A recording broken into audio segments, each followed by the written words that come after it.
हिंदी में यूपीएससी की तैयारी से संबंधित प्रोग्राम्स को देखने के लिए सब्सक्राइब करें study IQ IAS Hindi. Hello, जय हिंद आप सभी को भाई। मैं Vineet Tiwari, faculty of CSAT, आपका स्वागत करता हूं स्टडी IQ IAS हिंदी में। जैसा कि आप लोग जानते हैं कि हर सैटरडे को हम सीसेट के बारे में कुछ इन्फॉर्मेशन लेके आते हैं, या सीसेट को कैसे क्रैक करें, सीसेट की परेशानी को कैसे दूर करें, या सिलेबस के बारे में बहुत सारी बातें सीसेट के बारे में करते हैं हम लोग हर सैटरडे को। ओके, तो आज की क्लास में मैं आपके समक्ष कुछ ऐसी बातें लेके आया हूं जो सीसेट में चुनौतियां हैं, और उस चुनौतियों से कैसे हम उनका सामना करना है हमें, और कैसे उन्हें दूर करना है, और क्या एक स्मार्ट स्ट्रेटेजी को फॉलो करते हुए हम बिना डरे सीसेट को आराम से क्वालिफाई कर सकते हैं। ओके, तो मैं आज की क्लास में कुछ आपको पॉइंट्स बताऊंगा, ओके, जिससे आप थोड़ा सा अपने अंदर जो कमियां हैं या जो आपके अंदर डर है सीसेट को लेके, उसे कैसे दूर करें, उनके बारे में वन बाय वन हम लोग डिस्कस करेंगे। ओके, तो फिलहाल आपका स्वागत है।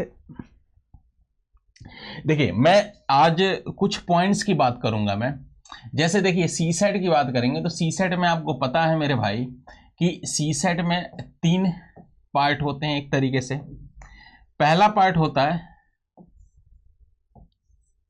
मैथ्स वाला होता है, ओके। दूसरा होता है मेरे भाई रीजनिंग का होता है,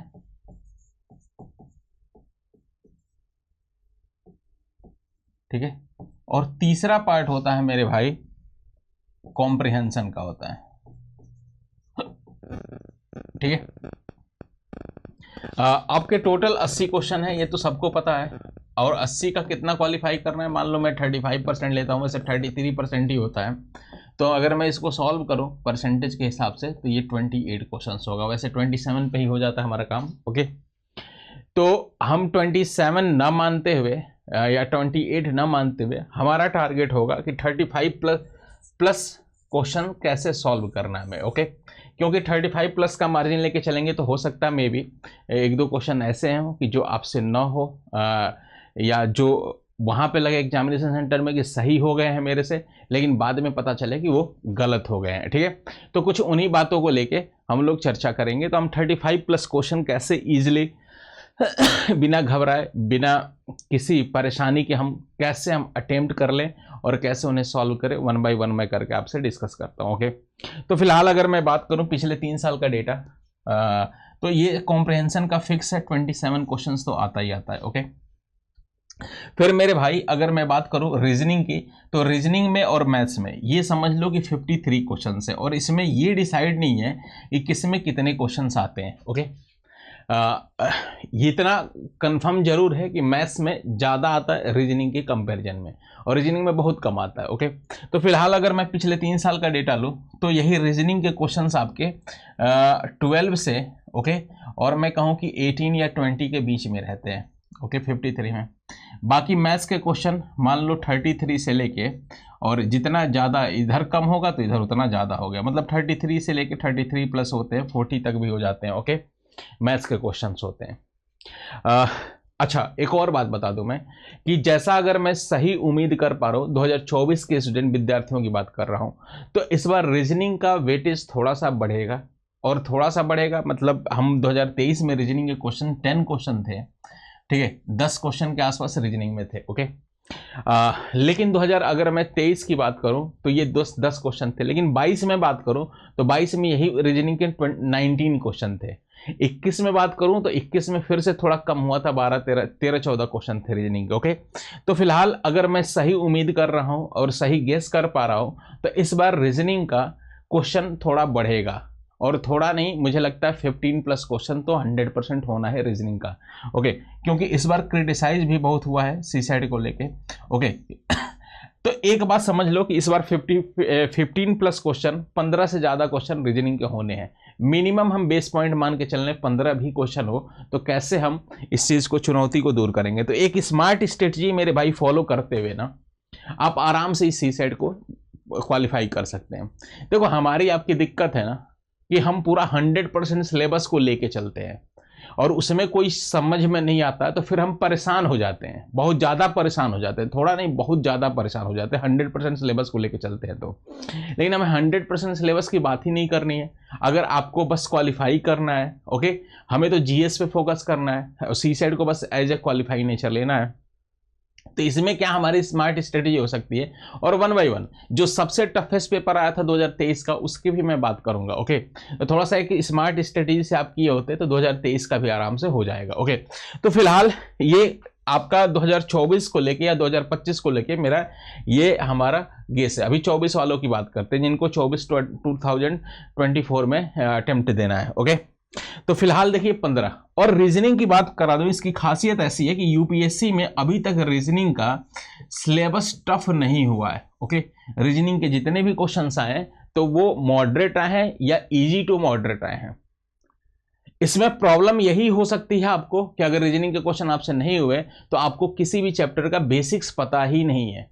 ओके, तो रीजनिंग को तो हल्के में मत लिया करो, रीजनिंग को बहुत अच्छे से कर लीजिए, सारे चैप्टर कर लीजिए, बड़े सिंपल क्वेश्चन आते हैं। बस इसमें एक कैलेंडर है, ये कैलेंडर में थोड़ा एग्जामिनर आजकल एक्सपेरिमेंट करने लग रहा है। कभी कभी एससीएफ, मैं क्लासेज में बताता हूँ, कभी कभी एससीएफ एलसीएम से रिलेट करके कैलेंडर पूछ रहा है।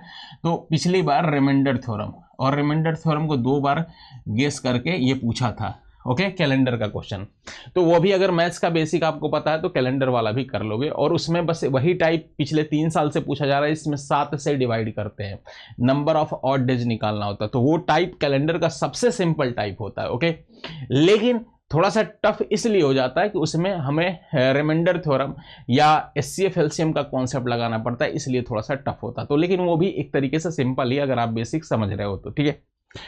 उनके अलावा मैं और कुछ चैप्टर्स की बात करूं, जैसे मिसिंग कैरेक्टर, अभी आपकी यूट्यूब पे एक क्लास चली थी मिसिंग कैरेक्टर की बात कर लूं, कोडिंग डिकोडिंग की बात कर लूं, डिस्टेंस डायरेक्शन की बात कर लूं, या रैंकिंग की बात कर लूं, या आपके एनालॉगी की बात कर लूं, तो ये इनके क्वेश्चंस जो आए हैं ना, बड़े मतलब ये समझ लो इजी टू मॉडरेट ही आए हैं। या तो थोड़ा सा बढ़िया आया है, बहुत बढ़िया नहीं आया, थोड़ा सा बढ़िया आया, या तो इजी आया है, यही आया है। और कोडिंग डिकोडिंग का मैं कह दूं मेरे भाई, अभी तक जितना भी क्वेश्चन पूछा है सब सिंपल फॉरवर्ड कोडिंग के क्वेश्चन पूछे हैं, पहले का पहला, दूसरे का दूसरा, ये सब मैंने टाइप आपको करा रखे हैं या अपकमिंग क्लासेज में मैं कराता रहूंगा। ओके, आपके यूट्यूब के सेशन पे, यूट्यूब की हमारी क्लासेज चलती है, आपको पता ही है कि दोपहर 2 बजे से लेके 3 बजे तक चलती है, डेली चलती है हमारी क्लासेज। वीकेंड बस ऑफ होता है, बाकी रोज चलती है। और सैटरडे को हम लोग सी साइड के बारे में कुछ बातें करते हैं, फैक्ट से रिलेटेड। ओके, इतनी बातें हो गई ना मेरे भाई। ओके, ये बड़ा बेसिक सी बात बता रहा हूं। तो कुल मिला के आपको रीजनिंग को बड़े अच्छे से करना है। रीजनिंग अगर आप कर लिए तो इसमें ये समझ लो कि 12-13 क्वेश्चन, ये 12-13 प्लस कर लोगे, 12-13 यहां से हो गए।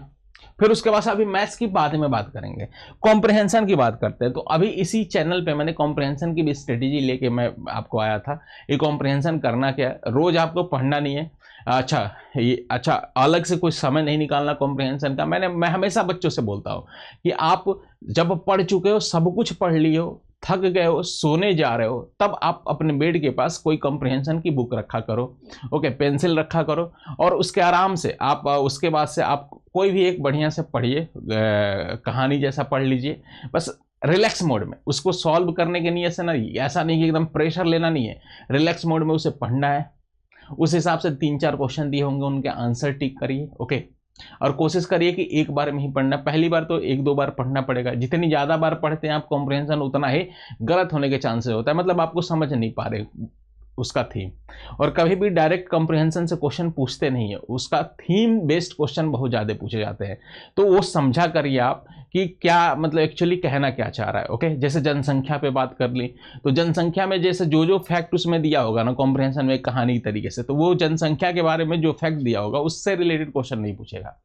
अब उसमें आपसे पूछ सकता है कि जनसंख्या नियंत्रण जरूरी क्यों है, हालांकि वो मेन कारण नहीं दिया होगा जरूरी। ओके, लेकिन थोड़ा सा आपको पढ़ने के बाद आपको समझ में आ जाएगा कि थीम क्या है, जो भी राइटर है जिसने भी लिखा है इसको पूरे के पूरे गद्यांश को, कि वो कहना क्या चाह रहा है और किस तरफ वो इंडिकेट करना चाह रहा है। ओके, तो उस हिसाब से आप एक थोड़ा आइडियोलॉजी मेंटेन करके आप उसका आंसर दे सकते हैं बड़े आराम से, कोई दिक्कत नहीं है, ठीक है। लेकिन ये भी डेवलप होने लगती है आपकी, जैसे रोज 2 कॉम्प्रहेंशन का टारगेट रखिए, और सोते समय ओके। दूसरी बात, मान लो अगर आपका गलत हो गया क्वेश्चन, तो आपको चिंता करने की जरूरत नहीं है, आप बस आराम से पीछे जाइए, पहले तो आंसर चेक करिए, सही है तो ठीक है, लेकिन एक्सप्लेनेशन हर बुक में एक्सप्लेनेशन दिया होता है, और लगभग वो यूपीएससी के थीम से एक्सप्लेनेशन, और कोई ना कोई एक्सपर्ट ही लिखे रहते हैं एक्सप्लेनेशन। ओके, तो उसके लिए आप निश्चिंत रहिए मेरे भाई। तो एक्सप्लेनेशन आप देखेंगे, ओके, तो आप देखिए अपने थॉट्स प्रोसेस और उनका थॉट प्रोसेस एक बार मैच करिए कि क्या सही है, ठीक है, जो जैसा मैंने सोचा वैसा ही है। अगर नहीं है तो थोड़ा सा उसको एक बार सोचिए, दिमाग में बैठाइए, या अच्छा ऐसे सोचना था या ऐसे ऐसे, मतलब थोड़ा सा आप आइडिया अपना मेंटेन करेंगे तो बाकी कॉम्प्रहेंशन की भी हेडेक दूर हो जाएगी। और ये आप करते रहेंगे ना, आप ऐसे मान लो 20 दिन 25 दिन करेंगे लगातार 2-2 कॉम्प्रहेंशन, जैसे आप 4-5 40-50 कॉम्प्रहेंशन करेंगे तो आपको लग जाएगा कि आपकी एक्यूरेसी इसमें भी मेंटेन हो गई है। मैं इसमें ऐसा नहीं कह रहा हूँ कि आपकी 100% एक्यूरेसी आएगी, ठीक है, क्योंकि 20 क्वेश्चन किया तो 20 सही हो जाएंगे, ऐसा नहीं। मैथ्स में ये कमिटमेंट कर सकते हैं लेकिन इसमें नहीं कर सकते, ठीक है। लेकिन मैं इतना कमिटमेंट कर सकता हूं कि इसमें आपकी एक्यूरेसी 70 मोर देन 70% हो गए। इफ मैं इसको अगर कैलकुलेशन बेस देखूं तो आप अगर मान लो 20 क्वेश्चन अटेम्प्ट किए हो कॉम्प्रहेंशन का, तो कॉम्प्रहेंशन में 20 क्वेश्चन अटेम्प्ट किए हो तो आपके 12, 13, 14, 15 इस तरीके से सही होने लगेंगे, आराम से होंगे। इसमें ना मेरी जरूरत आपको पड़ेगी ना किसी और की। हाँ, हम भी यहाँ पे कराएंगे, कुछ प्रैक्टिस कराएंगे, लेकिन ये तभी हो पाएगा पॉसिबल जब आप पहले से थोड़ा आइडियाज आपको होंगे, ठीक।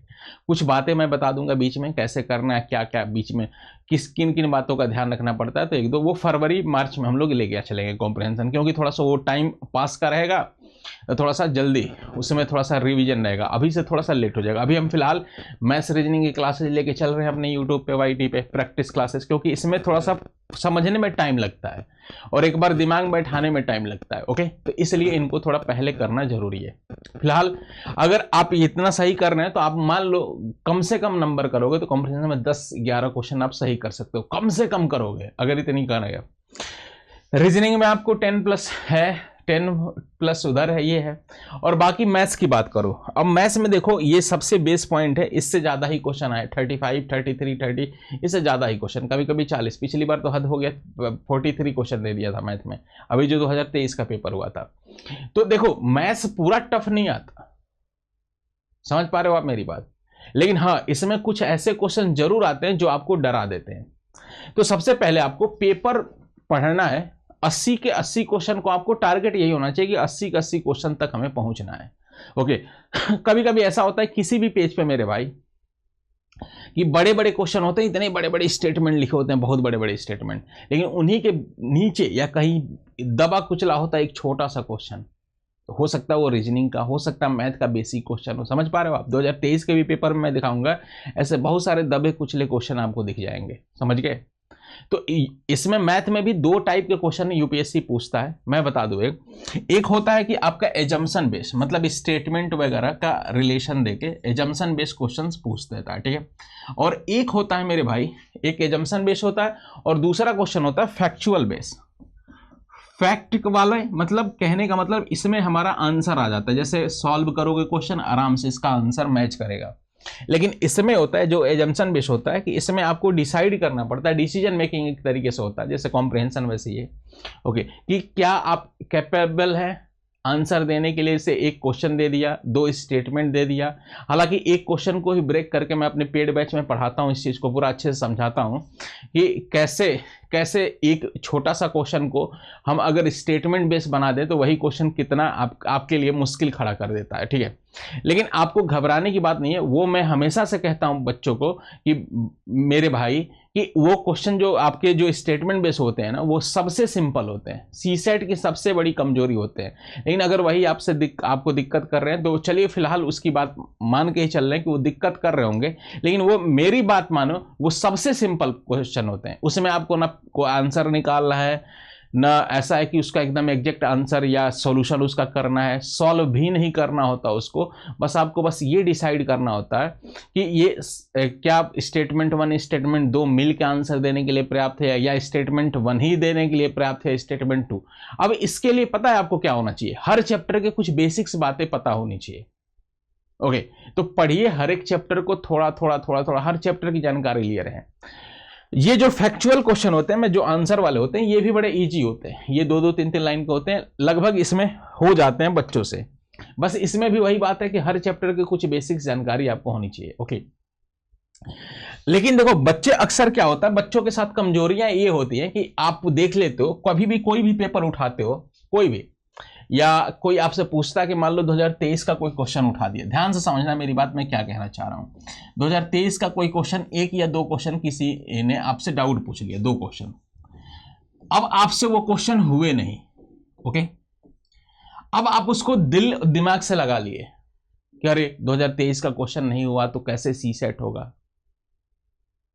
ये सबसे बड़ी वीकनेस है आपकी, और यही एक ऐसी बात है कि जो आपको डरा देती है सी सेट में। समझ पा रहे हो? अब इसका देखो दूसरा पहलू समझो ना आप मेरे भाई। देखो 80 क्वेश्चन है, आता है, मैंने बताया, मान लो इसमें से आपको कितने करने हैं, तो मैंने बोला 35 के आसपास आपको करने हैं या अटेम्प्ट करने हैं, सब तीनों मिला के सेक्शन। ओके, तो ये आप क्यों नहीं सोचते हैं कि हमें 45 या 40 क्वेश्चन हमें छोड़ने भी है? समझ पा रहे हो? ये क्यों नहीं आप सोचते हैं? तो मान लो कि 2023 का 2 क्वेश्चन आपसे नहीं हुआ तो आपको परेशान होने की क्या जरूरत है? बिल्कुल नहीं जरूरत है इसमें। आप ये सोचो कि ये जो 2 क्वेश्चन होंगे, हो सकता है 40 क्वेश्चन की कैटेगरी में आते हो। यूपीएससी हमेशा 10 से 15 क्वेश्चन ऐसा हमेशा डिजाइन करता है, हर साल, एक साल नहीं हर साल करता है, ऐसा डिजाइन करता है कि वो डरा देता है। इवन स्टूडेंट को नहीं, कभी कभी टीचरों को भी डरा देता है। मैं तो हर चीज सही बोलता हूं, खर्रा बोलता हूं, ठीक है, इसमें कोई कोताही नहीं है। कभी कभी टीचरों को भी डरा देता है किसी किसी क्वेश्चन को लेके, हालांकि जनरली ऐसा नहीं होता, लेकिन मैं आपको बताता हूं। समझ पा रहे हो आप? तो इस बात को हमेशा एक्सेप्ट करिए कि कुछ छोड़ना भी है। अब देखो, अगर इसके मैंने इस नजरिए को अगर मैंने आपको दिखाया है तो इसके लिए प्रूफ भी मैं आपको, एविडेंस के थ्रू भी मैं आपको समझाता हूं। मैं आप क्या करना ना, कभी भी किसी साल का आपसे पेपर ना हो पाए, मैं अपने पेड बैच में भी ये समझाता हूं बच्चों को, देखो ना हो पाए तो आप देखो, आपको सारा थोड़ी करना है, आप पूरा इसका ठेका थोड़ी ले रखो सी सेट का, या हमें पूरा ही करना है, एक नहीं हुआ तो हम परेशान हो जाएंगे। क्यों परेशान होना है? मान लो आपसे 2023 का क्वेश्चन नहीं हुआ कोई एक क्वेश्चन, या 2022 का कोई एक क्वेश्चन नहीं हुआ, तो अगर आपको थोड़ा सा भी आपको परेशानी हो रही है ना, हेडक हो रही है कि अरे भाई अब मेरा क्या होगा, सी सेट का क्वेश्चन नहीं हो पा रहा है, तो आप कुछ ना करना, आप अपनी किताब उठाना, कोई भी आपके पास, या इंटरनेट अवेलेबल सबके पास है, सब लोग ऑनलाइन देख रहे हो तो इंटरनेट तो है ही, सिंपल सी बात है। तो आप उस पर टाइप करना गूगल पे कि paper of CSAT, okay, अब जो भी पर्टिकुलर ईयर होगा 2022 या 2023, ये आप टाइप करना गूगल पे, ठीक है, टाइप करना, उस पेपर को डाउनलोड करिए, या अगर आपके पास बुक में अवेलेबल है तो अच्छी बात है, वो सबसे अच्छी बात है। आप उठाइए, मान लीजिए 2023 का क्वेश्चन उठाया, पेपर उठा लिया पूरा, अब उसमें आपको बस सिंपल क्या करना है कि आपको सॉल्व नहीं करना उसको, बस आपको 80 के 80 क्वेश्चंस को देखना है। जब भी आप परेशान हुआ करें ना सी सेट में, आप ये ध्यान रखिए, 80 के 80 क्वेश्चन को ढूंढना है, देखना है। अब उसमें बस आपको उन क्वेश्चंस को ढूंढना है, एक पेंसिल उठाना और उन क्वेश्चन को ढूंढना कि जो सबसे छोटे थे, ओके, या आपसे हो सकते थे, ओके, या थोड़ी सी, अगर मान लो कोई चैप्टर नहीं, मान लो टाइम एंड वर्क नहीं पढ़ा, टाइम एंड वर्क का क्वेश्चन है, लेकिन पढ़ने से आपको अंदाजा लग गया, थोड़ा बहुत बेसिक पता है, ये हो जाएगा, लेकिन किसी एक्सपर्ट के देख रेख में करूंगा या कोई मुझे समझा देगा तो मेरे से हो जाएगा, या मैं इसको अगर इनसे पढ़ लूँ, सर से पढ़ लूँ, या थोड़ा सा कॉन्सेप्ट बेसिक पता हो जाए तो ये कर लूंगा। तो ये आपको देख के लग जाता है क्वेश्चन, किसी भी क्वेश्चन को, और जो एग्जैक्ट हो रहे हैं तो अच्छी बात है। ओके, तो बस आपको उन क्वेश्चन को टिक करना है, टिक करिए, जैसे मान लो क्वेश्चन ये मतलब जो भी होते जाएंगे ना, छोटे छोटे क्वेश्चन ढूंढ के टिक करना है। मैथ हो, रीजनिंग हो, इवन कॉम्प्रहेंशन अभी छोड़िए, मैथ रीजनिंग की ही बात करेंगे। और मेरे भाई यकीन मानो, अगर आप ऐसा भी टिक करने लगे, थोड़ी बहुत आपकी बेसिक्स अच्छी पकड़ है, और ये अगर आप मेरी बात मानते हुए करेंगे तो आप पाएंगे ना कि 20 के आसपास क्वेश्चन, 20 प्लस क्वेश्चन आपने टिक कर रखे हैं। अगर आप सीरियस एस्पिरेंट हैं तो, मजाक करने वालों की बात नहीं मैं कर रहा हूं, अगर आप वास्तव में यूपीएससी को लेकर गंभीर है, वास्तव में आप स्टेटमेंट मेकिंग कर पाते हैं या डिसीजन ले पाते हैं, ओके, और कॉम्प्रहेंशन है या सीसेट का जो डिसीजन मेकिंग के क्वेश्चन है, देखो यूपीएससी अपना सिलेबस बहुत, मतलब ये ऐसा एक एग्जाम है ना, अपना सिलेबस बहुत ही चालाकी से इसने डिजाइन कर रखा है।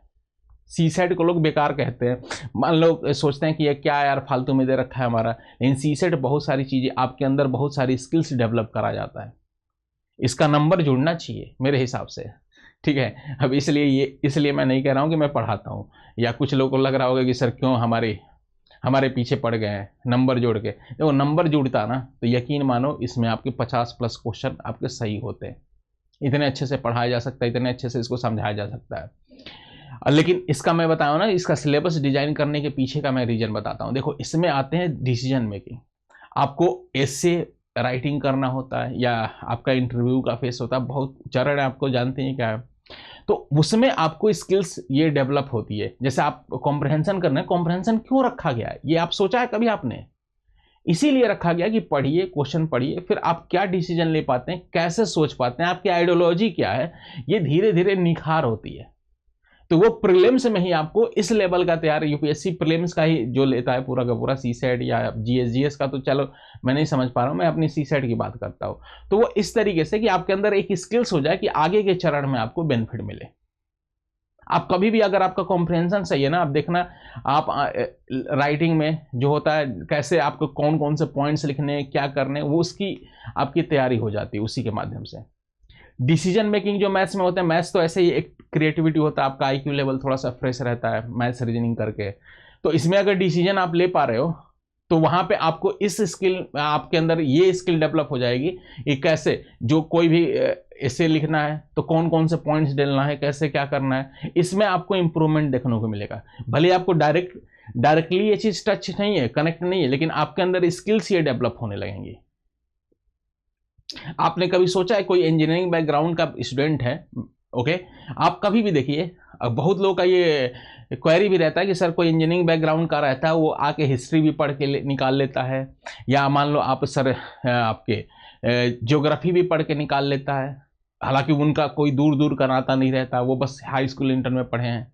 और सर हम हाई स्कूल में पढ़े हुए 10+2 में पढ़े हुए मैथ्स उससे हम सीसेट नहीं कर पाते हैं, क्या अंतर है हमारे उनमें? तो देखो ऐसा नहीं कि वो किसी दूसरे ग्रह से आए होते हैं, उनके साथ एक पता है क्या एक अच्छी बात हो जाती है, इतने वो एग्जाम्स दे देते हैं ना। ओके, मैंने खुद ही उस बैकग्राउंड को मैंने फेस किया कि क्या होता है एक्चुअली इंजीनियरिंग में। तो मैं सारे बच्चों की बात नहीं कर रहा इंजीनियरों की, लेकिन जितने इंजीनियर्स हैं ना, आपने देखा होगा उनका रिजल्ट देखना तो उनका ऑप्शनल कुछ और होता है, मैथ्स नहीं होता है, या आपका उनको तो कायदे से मैथ्स लेना चाहिए, समझ पा रहे हो आप, लेकिन वो लेते हैं, कोई हिस्ट्री ले लेता है, कोई सोशोलॉजी ले लेता है, कोई मतलब अलग अलग तरीके के सब्जेक्ट्स ले लेते हैं और उससे क्वालिफाई भी कर जाते हैं। तो देखो उनको ये उनके अंदर ये कमांड आ जाती है। जैसे देखो मान लो मैं बताता हूँ इंजीनियरिंग का एक मोटा मोटा बात होता है, 4 साल का इंजीनियरिंग होता है, 4 साल में मतलब हर साल 2-2 सेमेस्टर होते हैं, मतलब 8 सेमेस्टर हो गए। मतलब ये समझो कि इस साल में, एक साल में कितने एग्जाम्स देते हैं वो समझो। एक सेमेस्टर के अंदर 3 मिड सेम होते हैं। मिड सेम अब पता नहीं किसके यहाँ क्या कहा जाता है अगर आप इंजीनियरिंग बैकग्राउंड के हो, लेकिन आप देखो क्या है उसमें 3 मिड सेम होते हैं। मतलब एक तरीके से मैं कहा जाए कि इंजीनियरिंग का एक स्टूडेंट ओके कभी भी वो बिना एग्जाम के बैठा नहीं रहता, लगातार 10 दिन तक, कहा जाता है 15 दिन तक लगातार बैठ ही नहीं सकता वो, समझ पा रहे हो? क्योंकि हर 15 दिन 20 दिन पे पता चले कोई ना कोई एग्जाम आ रहा है, कोई ना कोई पेपर आ रहा है, मिड सेम आ गया, ये आ गया, तो वो फ्रस्ट्रेट हो जाता है लड़का। और पता है उसको अंदर क्या स्किल डेवलप हो जाती है, वो होती जैसे कि कभी भी किसी भी कोई भी पेपर देना हो तो उसके लिए किताब होती है, कुछ चैप्टर्स होते हैं 10-12 चैप्टर्स। अब इतना कैसे पॉसिबल है कि लगातार एग्जाम के मोड पे रहें, हमें परीक्षा देना है, लगातार परीक्षा देना है, नहीं ना। तो उनको क्या एक स्किल डेवलप होती है मेरे भाई कि उनको कैसे सिलेबस क्या छोड़ दूं मैं, वो सबसे पहले सीखते हैं। पढ़ने से पहले ये सीख जाते हैं बहुत सारे बच्चे कि क्या हमें छोड़ना है, क्या छोड़ना है, और कितनी चीज सॉलिड पढ़नी है, कितना पढ़ के हम बस हमारा स्कोर हो जाए, पास हो जाए, या अच्छे से पास हो जाए और अच्छा नंबर भी ला लेते हैं बहुत सारे। मैं सबकी बात नहीं कर रहा हूं, लेकिन उसमें बहुत सारों की बात कर रहा हूं मैं, समझ पा रहे हो आप? तो ये जब धीरे धीरे, अच्छा ये कोई कह के नहीं कहता कि कैसे स्किल, अब वही बच्चे आते हैं जैसे उनको ये पता चलता है कि क्या छोड़ना है, या किसी भी एग्जाम का मर्म वो समझते हैं कि मतलब कंक्लूजन समझते हैं कि सिलेबस देखते हुए कि कितना पढ़ लूँ तो हमारा काम बन जाएगा, कि इतना यहाँ से इतना पढ़ लूँ काम बन जाएगा, मतलब सटीक चीजें निकालने की, निचोड़ जो कहा जाता है निकालने की उनके अंदर स्किल्स हो जाती है। मैं वही बात आपसे कर रहा हूँ, समझ पा रहे हो? बात हमारी कहाँ से कहाँ चली गई, लेकिन मैं आपको एक एग्जाम्पल दे रहा हूँ। तो ये स्किल्स डेवलप हो जाती है उनके अंदर। और जनरली जैसे मान लो बीए बीएससी वाले बच्चे, अब सेमेस्टर वाला हमेशा हर एग्जाम में लागू होना चाहिए, मैं तो कह रहा हूं सेमेस्टर इंटरनली होने चाहिए। इससे लड़कों को आदत हो जाती है भाई कि कि कितना पढ़ना है, कैसे पढ़ना है, कम समय में कैसे चीज़ों को समझना है। समझ पा रहे हैं आप? तो ये बहुत बेसिक्स, ये कुछ बातें हैं जो बहुत इंपॉर्टेंट और आपके साथ हो जाती हैं घटनाएं, और इम्प्रूव होता जाता है इन सब चीज़ों से। फिलहाल मैं इंजीनियरिंग वालों की बात किया इसीलिए किया था कि उनको इस चीज़ की स्किल्स हो जाती है, फिर वो हिस्ट्री भी आते हैं तो हिस्ट्री में भी वो क्या पढ़ना है, कैसे पढ़ना है, कितना पढ़ना है, सिलेबस देख के वो थोड़ा सा निचोड़ निकाल लेते हैं, छोड़ना क्या है ये उनको पता चल जाता है। तो वही वाली स्किल्स की बात मैं कर रहा हूं यहाँ पे। देखो जैसे आपको 2023 का पेपर उठाया, अगर परेशान कर दिया कभी भी इसके क्वेश्चंस, तो आप उठाएंगे और जैसे मैं बोल रहा हूं ना कि बस आप टिक करते जाइए कि ये क्वेश्चन हो सकता है। तो आप कमजोर से कमजोर स्टूडेंट भी जो थोड़ा सा सीरियस होगा एस्पिरेंट, तो वो देखेगा कि हम 20+ क्वेश्चन टिक कर चुके हैं। मैथ्स रीजनिंग की बस बात कर रहा हूं, कॉम्प्रहेंशन का 10-12 मान के चलो, कॉम्प्रहेंशन तो सबके लिए उतना ही इक्वल है, क्या आप टेक्निकल बैकग्राउंड क्या नॉन टेक बैकग्राउंड, सबके लिए वही है। ओके, तो उसकी भी बात मान लो, उसके 10-12 क्वेश्चन वो ऐड कर लो तो आपका काम हो जाएगा। बस हमें ये देखना है कि फिर 20 क्वेश्चन जो आप टिक किए हो उनको करने का क्या अप्रोच होना चाहिए। समझ पा रहे हो? क्या कितनी नॉलेज हमें इकट्ठी करनी पड़ेगी कि ये इस टाइप के क्वेश्चंस हो जाते हैं। और 2023 ही नहीं, आप मेरे कहने से 2022 का भी उठाइए पेपर, 2021 का भी उठाइए मेरे भाई, 2020 का भी उठाइए मेरे लाल, और 2019 का भी उठाइए। ये 4 साल का पेपर उठा लीजिए आप, 5 साल का पेपर आप देखिए, थोड़ा सा इनको ऐसे एनालिसिस करिए, इस तरीके से करिए, तो आप खुद पा जाएंगे कि कैसे हमें कैसे एक स्मार्ट स्ट्रेटेजी को फॉलो करते हुए हम CSET को क्वालिफाई कर जाएंगे। समझ पा रहे हैं आप? तो इतनी सारी गंभीर बातें मैंने आपको बताई। ओके, तो थोड़ा सा इन बातों का ध्यान रखेंगे तो डर पहले खत्म होगा। कभी भी आप CSET को लेकर डर रहे हो ना, हमारा आज का टॉपिक ही था कि CSET के डर को कैसे कम करें। ओके, या कैसे आप अपना मोरल डाउन ना हो CSET को लेके, तो ये सबसे अच्छी स्ट्रेटेजी हो सकती है। मैं अक्सर स्टूडेंट्स को बोलता हूँ कि इस टेक्निक पे काम करो। कभी भी आपको लगे ना कि मैं थोड़ा सा डर रहा हूँ, CSET को लगे कुछ हो रहा है, तो आप पेपर उठा लीजिए, सीधे पेपर उठाइए, जो सबसे हार्डेस्ट हो वो भी उठाइए, और उसमें बस ऐसे 80 क्वेश्चन तक चलिए। अगर आपकी थोड़ी बेसिक्स क्लियर है तो 1-1.5 घंटे एनालिसिस करेंगे, आधे घंटे एनालिसिस करेंगे। अगर आप पहले से किए हो तो आधे घंटे से ज़्यादा नहीं लगेगा, तो आप पा जाएंगे कि आप आराम से कर सकते हैं। लेकिन हाँ, अब कर सकते हैं और कर लेंगे, इन दोनों बातों में फर्क है। 20 क्वेश्चन टिक तो कर लिए, लेकिन अब 20 क्वेश्चन को कैसे करना है उसके ऊपर काम करना पड़ेगा थोड़ा आपको। तो वो 20 क्वेश्चन होंगे, 20+ क्वेश्चन जो होंगे, हो सकता है 25, ये तो कम से कम का मैं बताया हूं। और ये मेरी इस बात को सलाह मानते हुए आप देखना और यकीन मानना, ओके, कि आपका इंप्रूवमेंट आपको पता चल जाएगा कि CSET की कमजोरी क्या है। कमजोरी जैसे ही पता चल गया, मैं हमेशा बोलता हूँ स्टूडेंट्स को कि आप अंग्रेजों वाली नीति फॉलो करिए। अंग्रेज क्या करते थे मेरे भाई कि कमजोर राजा को, जैसे अंग्रेज आए मुट्ठी भर कब्जा कर लिए पूरा हिंदुस्तान पे। मैं हमेशा अक्सर ये बातें बोलता हूँ, ये मुझे मतलब उनसे एक इस बात का तो प्रेरणा मिल जाती है कि कैसे हमें करना है चीज़ों को, कैसे हमें ग्रैब करना है। ओके, ये कैसे समझना है चीज़ें, ठीक है। तो ये बातें ध्यान रखिए। ओके, तो एक्चुअली करते क्या था, आए थे मुट्ठी भर और कब्जा कर लिए पूरा हिंदुस्तान। तो उनकी स्ट्रेटेजी क्या थी? सबसे पहले कमजोर ढूंढा जिससे हम जीत सकते थे, उनको ढूंढा, उनको आक्रमण किया। और कमजोरों का साथ बहुत कम लोग देते हैं, जो वैसे ही हैं आपकी समाज में। आप समाज का स्ट्रक्चर है ये पूरा।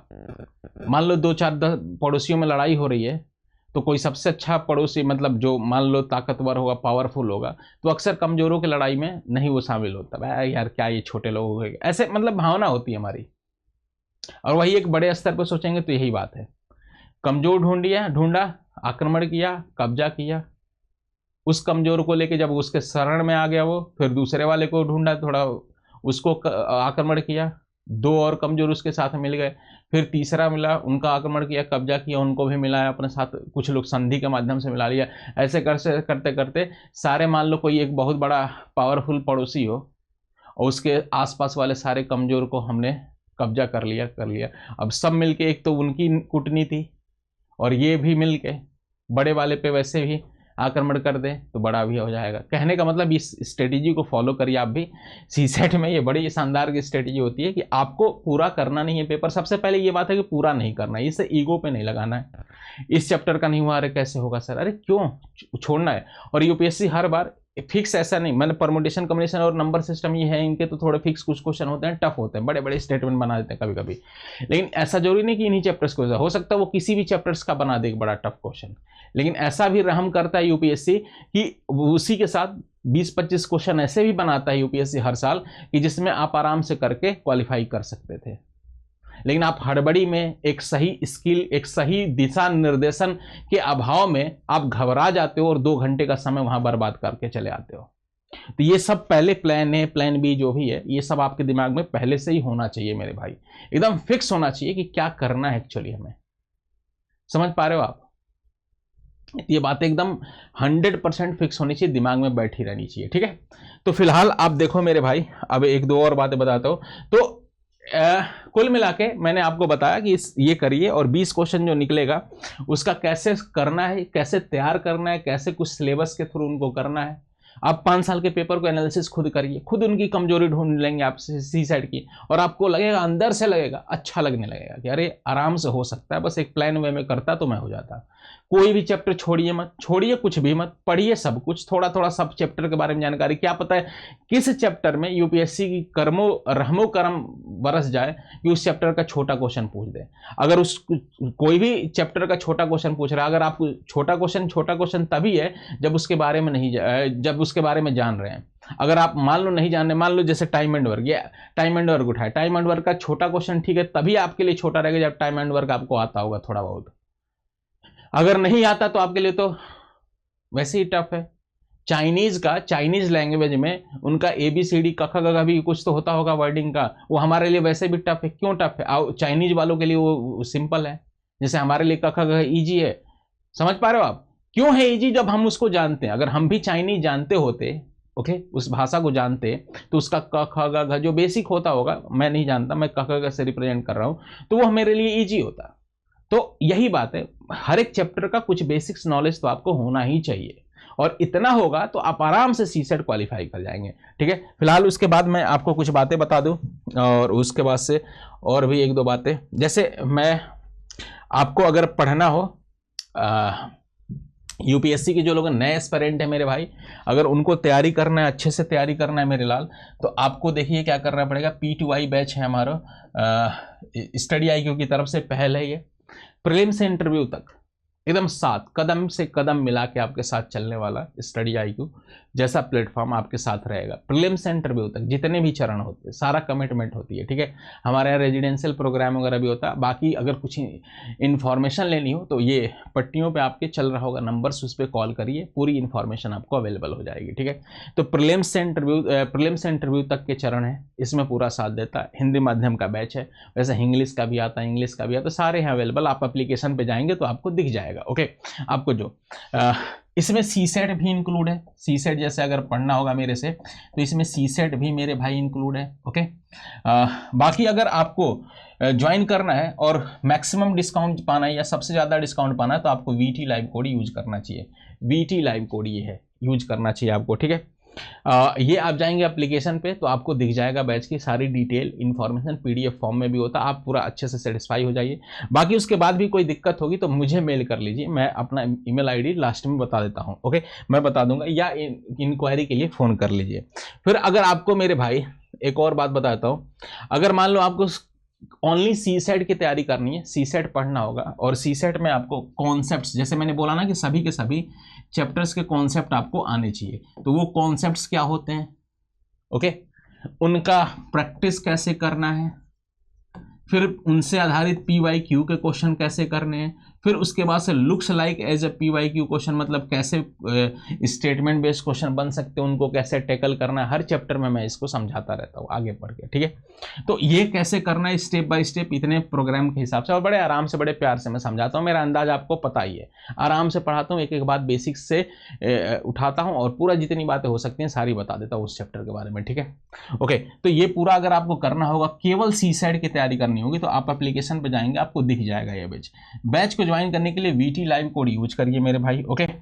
मैक्सिमम डिस्काउंट के लिए VT लाइव कोड, ये कोड आप ध्यान रखिएगा, इसको ही यूज करना है, ठीक है।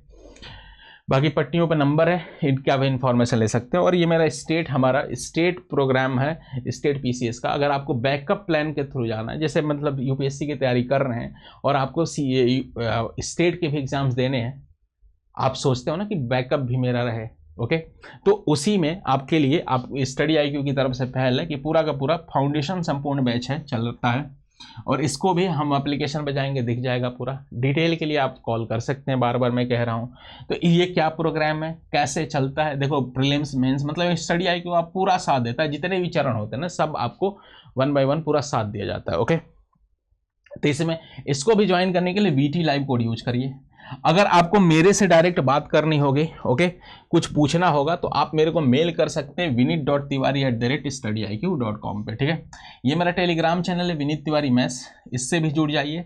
फ्यूचर में आपको CSET से रिलेटेड मैराथन या CSET की बेसिक क्लासेस जितने भी हो सकते हैं, यूट्यूब के लिंक्स वगैरह क्लासेस का PDF के फॉर्म में, और बाकी और भी अपडेट्स, क्विज वगैरह बहुत सारी चीज़ें इस पर टेलीग्राम पे अवेलेबल रहेंगी फ्यूचर में। इन फ्यूचर कहने का फेब्रुअरी से बहुत सारी चीज़ें स्टार्ट करने वाले हैं, ठीक है, फरवरी से।